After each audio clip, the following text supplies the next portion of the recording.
Si quelqu'un te manque de respect, si quelqu'un essaie de te rabaisser, si quelqu'un te traite comme si tu ne comptais pas, alors reste attentif, parce que ce que tu vas découvrir dans cette vidéo va changer radicalement ta façon de répondre à ce genre de situation. Non pas en te défendant, non pas en attaquant, mais en reprogrammant la perception que l'autre a de toi, d'une façon qu'aucune réplique n'aurait jamais pu accomplir. Dans les 2 premières vidéos de cette série, nous avons posé les fondations. Tu comprends maintenant pourquoi le pouvoir repose sur 3 piliers: perception, réaction, dépendance. Tu as découvert comment le détachement authentique crée une attraction irrésistible. Aujourd'hui, nous entrons dans le concret le plus immédiat. Quelqu'un te méprise. Que fais-tu? Green a une réponse en 7 techniques. Et la dernière, la plus intense, ne s'utilise que dans les cas extrêmes. Avant tout, il faut comprendre ce qu'est vraiment le mépris. Le mépris n'est pas une émotion. Ce n'est pas de la colère mal contrôlée. Ce n'est pas une mauvaise journée. Le mépris est un classement.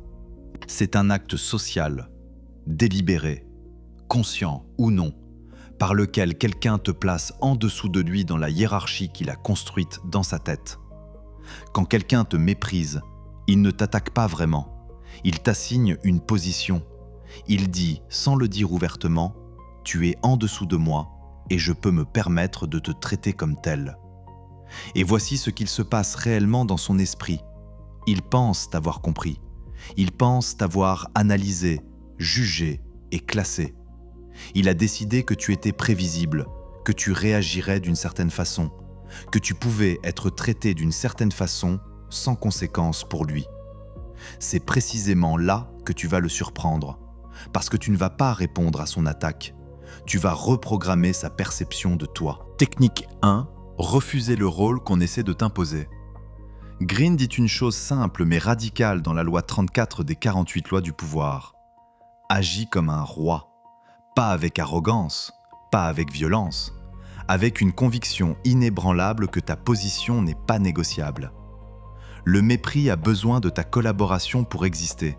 Il a besoin que tu acceptes, même inconsciemment, la position basse qu'on t'assigne. Dès l'instant où tu te justifies, où tu t'expliques, où tu t'excuses pour quelque chose que tu n'as pas à regretter, tu valides le cadre que l'autre a posé. Un collègue te lance devant tout le monde. Franchement, ton approche sur ce projet, c'est un peu léger. La réaction instinctive, se défendre, expliquer, prouver, c'est exactement ce qu'il attend. À la place, tu le regardes calmement et tu dis simplement « explique ». Un seul mot, pas d'émotion, pas de sourire nerveux, juste « explique » et tu te tais. Tu viens de retourner la charge de la preuve. C'est maintenant lui qui doit justifier son attaque devant tout le monde. Technique 2. Forcer la clarté. Les manipulateurs fonctionnent tous dans le même espace, le flow. T'es pas vraiment fait pour ça. Je sais pas si tu peux gérer ce niveau. Il y a un truc qui cloche dans ta façon de voir les choses. Ces formulations sont conçues pour te déstabiliser sans que tu puisses les saisir. Tu ne peux pas te défendre contre quelque chose d'imprécis. La réponse Green, des questions directes, calmes, sans agressivité. Qu'est-ce que tu veux dire exactement? Sur quoi tu te bases? Tu peux développer? Tu obliges l'autre à transformer son attaque en argument. Et un argument, ça s'expose, ça se réfute, ça révèle une ignorance ou une mauvaise foi. Tu n'attaques pas, tu allumes simplement la lumière dans une pièce sombre et tu laisses les autres voir ce qu'il y avait dedans. Technique 3. Le contrôle émotionnel total. Green est direct dans la nature humaine. Les émotions sont le meilleur levier que tes ennemis aient contre toi. Non pas parce que ressentir est une faiblesse, mais parce que laisser tes émotions être visibles dans un contexte de pouvoir, c'est montrer ta carte maîtresse à quelqu'un qui joue contre toi. Un proche t'attaque devant d'autres personnes. De toute façon, tu as jamais vraiment été fiable. La plupart des gens vont sentir la chaleur monter, la gorge se serrer. Toi, tu le regardes 2 secondes, tu laisses le silence s'installer et tu continues la conversation sur autre chose. Pas de sourire forcé, pas de regard blessé, une neutralité absolue. Ce silence actif, ce calme délibéré, Green l'appelle dans la loi 4 la force du peu de mots. Le message que tu envoies sans rien dire, Ta tentative de me déstabiliser a échoué. Technique 4. Réduire leur importance en contrôlant l'attention. L'attention est une monnaie. Arrête de la dépenser avec des gens qui cherchent à te dominer. Les gens qui méprisent ont un besoin fondamental, souvent inconscient, que leur comportement soit reconnu, que leur tentative de te réduire soit enregistrée, commentée, ressentie. Quand tu leur retires cette réaction, tu ne les ignores pas par faiblesse. Tu réduis activement leur statut dans l'interaction. Si quelqu'un t'envoie un message agressif, tu attends avant de répondre, pas par calcul puéril, parce que ta vie ne tourne pas autour de lui. Quand tu réponds court, noté, ou parfois pas du tout. Technique 5, le recadrage social. La réputation ne se construit pas par ce que tu dis de toi-même, elle se construit par le contraste que tu crées avec ceux qui t'entourent. Tu n'as pas besoin d'attaquer quelqu'un pour que les gens autour comprennent qui est qui dans l'interaction. Il te suffit de rester d'une cohérence parfaite dans ton propre comportement et de laisser le contraste parler. Un collègue te coupe la parole en réunion de façon agressive. Tu ne te bats pas pour reprendre la parole, tu attends qu'il ait fini et tu dis posément « on va rester professionnel ».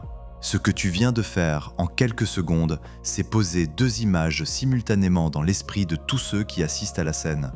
Lui, excessif, instable, quelqu'un qui a perdu le contrôle. Toi, ancré, maître de toi-même, quelqu'un qui sait exactement où il va. Technique 6, le contrôle du temps. Ceux qui cherchent à te dominer utilisent l'urgence comme un levier. Ils veulent que tu répondes maintenant, que tu décides tout de suite, que tu réagisses dans l'instant.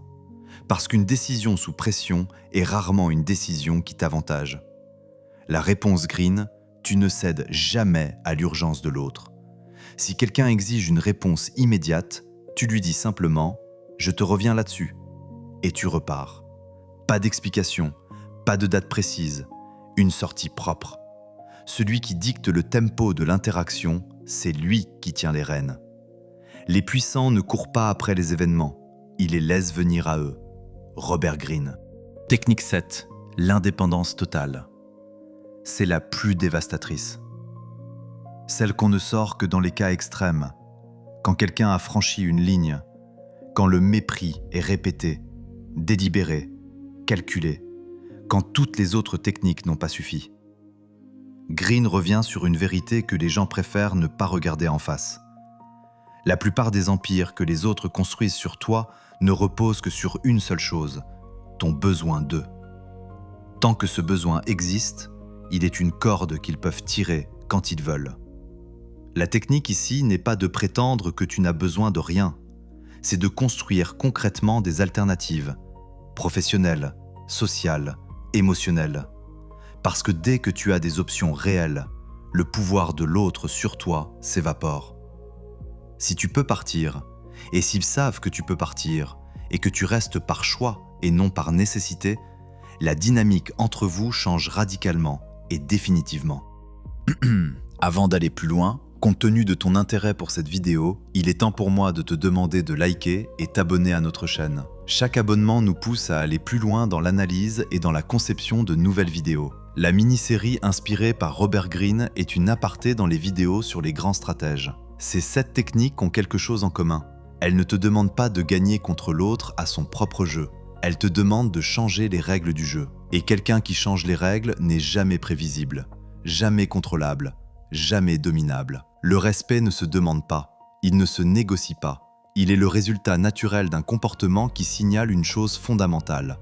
Cette personne connaît sa valeur, et elle ne cherche pas à te convaincre de la reconnaître. Dans la vidéo 4, la dernière de cette série, nous allons assembler toutes les pièces. Comment intégrer tout cela dans une vie réelle? Comment construire durablement une position de force? Et quel est le message central que Greene a mis une vie à synthétiser? À très bientôt.